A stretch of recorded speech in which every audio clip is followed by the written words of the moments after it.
Uncle, मुझे आपसे एक जरूरी बात करनी है। कार्तिक धोखेबाज है, मक्कार है, यही ना? नहीं अंकल, वो बात नहीं है। जहाँ उसकी परवरिश हुई है उस बारे में। तो बताओ ना। वो विदेश में पला बड़ा है, वहाँ प्यार टाइम पास के लिए करते हैं, तो उसके साथ स्वाति की शादी बहुत सोच समझ कर कीजिएगा। अब तो ये शादी होकर रहेगी। स्वाति। ओ, हेलो अंकल। नमस्ते। नमस्ते। तुम कौन हो? मैं तो तुम्हें जानता ही नहीं। ये कॉस्ट्यूम है, मेरा मैनेजर। अरे दिखता तो ये बंदर जैसे है, तुमने इसे मैनेजर बनाया है? लाल खुद की कर रहे हैं लेकिन बंदर मुझे कह रहे हैं। मैं अगर काम में बिजी रहा तो मेरे बदले ये आएगा। सोचा आपसे मिलवा दूं, अच्छा आदमी है। ये बंदा पक्का कुछ उल्टा पुल्टा करेगा। हाय बेबी, कब हाय। मैं अभी आया। दूर आपकी बात सुनो कार्तिक बेटा, तुम अपने मम्मी पापा को हमसे मिलवा दो। लेकिन क्यों? अरे तुम्हारी शादी के बारे में बात करनी है ना उनसे। शादी? यस। तो ये आग इसने लगाई है। इस बात से तुम चौंक गए, ये समझ में आया, पर ये बंदर क्यों चल रहा है? कार्तिक बेटा, मैं चाहता हूँ कि स्वाति से शादी करने के बाद तुम मुझे अपने साथ ले चलो। हे भगवान।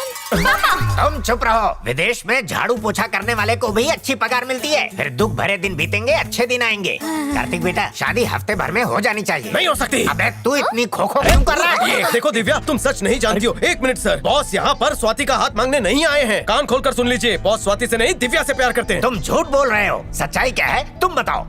सच की धारा बह गई सर। अब बोल दिया तो बोल दिया। हाँ अंकल, ये सही कह रहा है। मुझे प्यार स्वाति से नहीं, दिव्या से। What? अरे चल बसे क्या? हट जाओ। तुम स्वाति की दोस्त नहीं बल्कि उसकी दुश्मन हो। अंकल, दिव्या, मैंने तो- तुमने छुरा घोपा है। अंकल, छुरा मैंने नहीं, इसने घोपा है। सॉरी अंकल, सोचा प्यार का नाटक करूंगा तो इससे जलन होगी, पर यहाँ मामला उल्टा ही हो गया। अच्छा बेटा, तुम्हारे दिए हुए तोहफे वापस करने होंगे। नहीं, आप रख लीजिए। दिव्या, ए, दिव्या। सुनो बेटी, दिल छोटा ना करो। कोई दूसरा बकरा फंसाओ जो हमें बंगला तोहफे में दे सके। दिव्या रुको। छोड़ो मुझे। देखो दिव्या, मुझे तुम पहली नजर में ही पसंद आ गई थी। दिव्या, जिस तरह तुम इन पेड़ पौधों और कुदरत से प्यार करती हो ना, बिल्कुल वैसे ही मैं तुमसे प्यार करता हूँ। मैंने तुम्हारे लिए फैक्ट्री छोड़ दी, अब तुम मुझे मत छोड़ के जाना। ये फिल्मों वाले डायलॉग कहीं और जाकर मारो मिस्टर। मैं नहीं फंसने वाली। अपनी एक गंदी शक्ल लेके निकलो। मैं जानता हूँ तुम दूसरी लड़कियों की तरह आसानी से नहीं पटोगी, पर जब तक हाँ नहीं कहोगी मैं तुम्हारा पीछा नहीं छोड़ूंगा। दिव्या, दिव्या, सुनो। भैया, दिव्या का पता चल गया।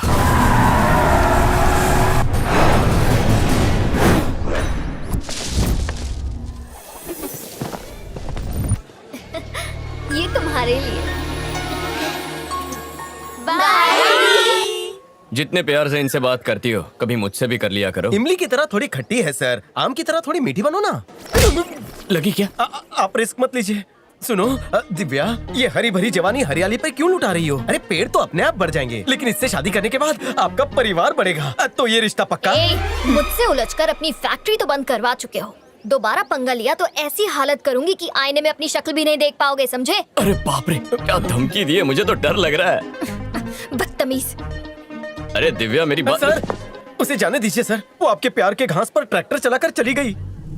इसका मतलब है कि आप विदेश से अपनी फैक्ट्री के लिए नहीं, उस लड़की के लिए आए। ये क्या राज है? इस कहानी की शुरुआत मेरी माँ से होती है। मुझे लगा मेरी सगाई से मेरी माँ को खुशी होगी, लेकिन मेरी सगाई के बाद पता चला कि वो बहुत दुखी है। देखा माँ, हरा दिया ना आपको। मैंने ऐसा गेम खेला कि आप चारों खाने चित हो गई। मैंने तुम्हारी शादी को लेकर कितने सपने देखे थे। सोचा था अपनी पसंद की बहू लेकर आऊंगी। सोचा मेरी गलती तुम सुधार लोगे। आप क्या कह रही हैं? हुआ क्या है? मैंने तुमसे बहुत बड़ी बात छुपाई है, और वो ये कि मैं अनाथ हूँ। 6 साल की थी तभी माता पिता गुजर गए। बापू ने ही मुझे पाला पोसा है। उनके परिवार ने मुझे बहुत प्यार दिया। बेटा, ये सालों पुरानी बात है। मेरे और बापू के पिता अच्छे दोस्त थे। पिताजी के गुजरने के बाद बापू और उनके भाइयों ने मेरा ख्याल रखा। बापू के एक बचपन के दोस्त थे, उनका नाम था बल्ली ठाकुर। बल्ली ठाकुर की 4 बहनें थी। दोस्ती को रिश्तेदारी में बदलने के लिए मेरी शादी बल्ली ठाकुर से तय हुई और उनकी बहनों की शादी बापू और उनके भाइयों से तय हुई। मेरी पढ़ाई खत्म होते ही बल्ली के साथ मेरी शादी होने वाली थी। इस बीच बापू और उनके भाइयों की शादी हो चुकी थी, पर मुझे तुम्हारे पापा से प्यार हो गया था। मुझ में हिम्मत नहीं थी बापू को ये सच बताने की, इसलिए मैंने बल्ली को सब बता दिया। तुम ये क्या कह रहे हो? मैं ये शादी नहीं कर सकता। सारी तैयारियां हो चुकी हैं, सारे न्योते पड़ चुके हैं, तुम इनकार कैसे कर सकते हो? तुम्हारी बहनें और हम सब कितने खुश थे। कुंडली के मुताबिक हमारी शादी नहीं हो सकती। शादी नहीं हुई तो उसकी बदनामी होगी।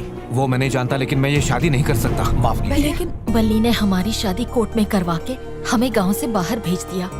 बल्ली ठाकुर के बहुत उपकार हैं हम पर। बापू को ये बात पता चल गई और बल्ली से रिश्ता तोड़ लिया। निकल यहाँ से। मेरी बहन को भगाकर उसकी शादी करवा दी, मैं कभी क्षमा नहीं करूंगा तुझे। अब मैं इसका दंड तेरी बहनों को घर से निकाल कर तुझे दूंगा। पति होते हुए भी तेरी बहनें विधवा का जीवन व्यतीत करेंगी। अपनी बहनों को उस हालत में देखकर तू जीवन भर खून के आंसू रोएगा। चलो निकलो, निकलो यहाँ से। निकलो, जाओ, निकलो। उस वक्त बल्ली की बड़ी बहन पेट से थी। उन्होंने एक प्यारी सी बेटी को जन्म दिया। बापू बच्ची को घर लाना चाहते थे, पर बल्ली ने देने से इनकार कर दिया। बात अदालत तक चली गई। अदालत ने ये फैसला लिया कि बच्ची हमेशा के लिए माँ के पास रहेगी, पर उसके पिता महीने में एक बार उससे आकर मिल सकते हैं।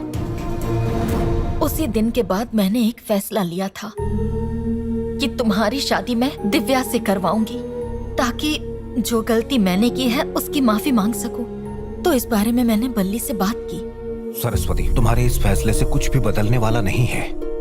तुम तो जानती ही हो, तुम्हारे लिए सबके दिलों में नफरत घर कर चुकी है। दिव्या को बहू बनाने का सपना छोड़ दो। मेरी वजह से दोनों की दोस्ती टूट गई। सोचा था ये रिश्ता करवा के अपना प्रायश्चित कर पाऊंगी, पर सब कुछ उल्टा हो गया। नहीं रो मत, इसमें तुम्हारी कोई गलती नहीं है माँ। तुम्हारी अधूरी ख्वाहिश को मैं पूरा करूंगा। माफ करना माँ, मैं पैसे कमाना तो सीख गया, पर रिश्ते बनाना नहीं सीख पाया। मैं अपने देश वापस जाऊंगा और उन लोगों का भरोसा जीतकर दिव्या को इस घर की बहू बनाकर रहूंगा। फिर मैंने दिव्या से जुड़ी जानकारी निकालने की कोशिश की, तब मुझे ग्रीन आर्मी के बारे में पता चला। फिर मैंने एक प्लान बनाया, खुद ग्रीन आर्मी को मेरी फैक्ट्री के खिलाफ भड़काकर फैक्ट्री को बंद करवाया और दिव्या से मिलने का बहाना ढूंढा। अब दिव्या का दिल जीतने के लिए उसके परिवार से मिलना होगा। ए, रुको, तुम लोग कौन हो? हे, आप लोग कौन है? मेरे भैया भूपेंद्र, नागेंद्र, देवेंद्र और ये धर्मेंद्र। जितेंद्र नहीं है? मरना है क्या? मैं कैसे मान लूं कि तुम दिव्या से सच्चा प्यार करते हो? आप कहें तो साबित करके दिखा दो। कैसे करोगे? जैसे आप चाहें। तुम्हें मार डालूं तो? कब और कहां? अगर किसी ने दिव्या पर आंख उठाई तो? बर्बाद कर दूंगा उसे। उसे खुश रखोगे? उसे पलकों पर बिठाऊंगा। दामाद जी, इतनी जल्दी मान गए? पहली बार देख के ही पसंद कर लिया था। जल्द ही तुम दोनों की शादी करवा दूंगा। सर, दरअसल दिव्या मुझसे थोड़ी सी नाराज है। मुझे आपसे बस कुछ दिनों की मोहलत चाहिए, मैं सब संभाल लूंगा। हेलो पापा। बेटी, मैंने तुम्हारे लिए एक अच्छा लड़का देखा है, वो तुम्हें हर खुशी देगा।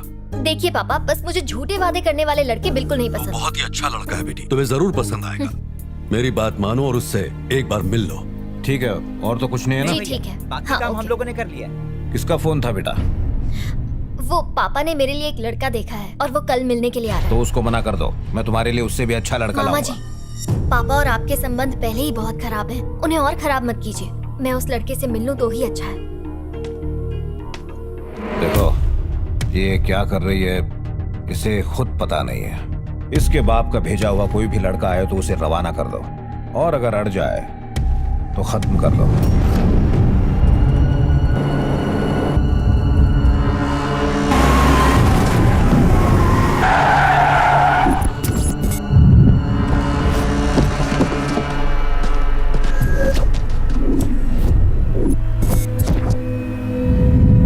लगता है लड़का इसी गाड़ी में है। जाओ, जाके खत्म कर दो इसे।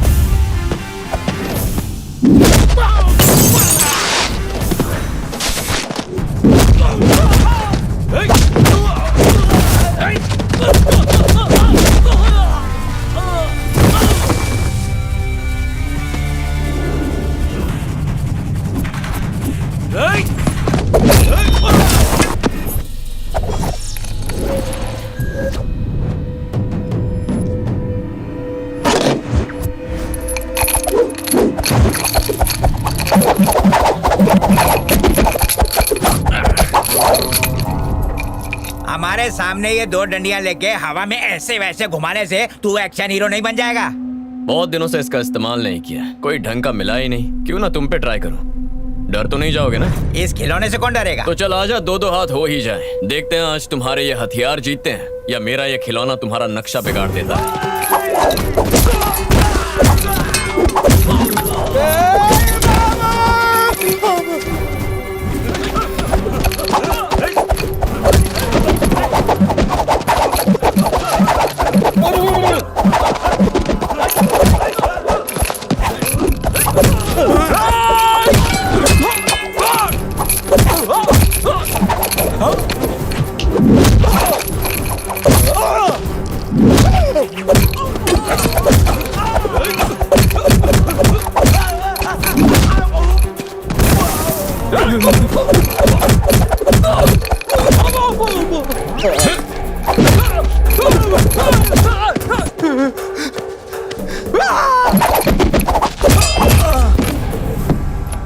ए, सब अपनी अपनी शर्ट उतार कर बैठ जाओ। तो बच्चों, इस खिलौने से क्या सीखा? हर खिलौना बच्चों के खेलने का नहीं होता। आप जैसा भोला भाला दिखने वाला आदमी भी कभी कभी खतरनाक हो सकता है। सेहत से तो गुंडे नहीं लगते हो। वैसे करते क्या? बल्ली ठाकुर क्या काम करते हैं? क्या मिलता है? 2 वक्त का खाना और 1000 रुपया रोज मिलता है? साल में 1 बार। एक बात तो समझ में आ गई, तुम में से कोई भी ये काम करना नहीं चाहता, बस भूख की वजह से मजबूर हो। मैं तुम सबका बैंक अकाउंट खुलवाऊंगा और हर एक के खाते में 10 लाख डाल दूंगा। अपने परिवार की अच्छे से देखभाल करो और ईमानदारी का काम करो। आप महान हो। हम गुंडागर्दी नहीं करेंगे, आज से हम वही करेंगे जो आप कहेंगे।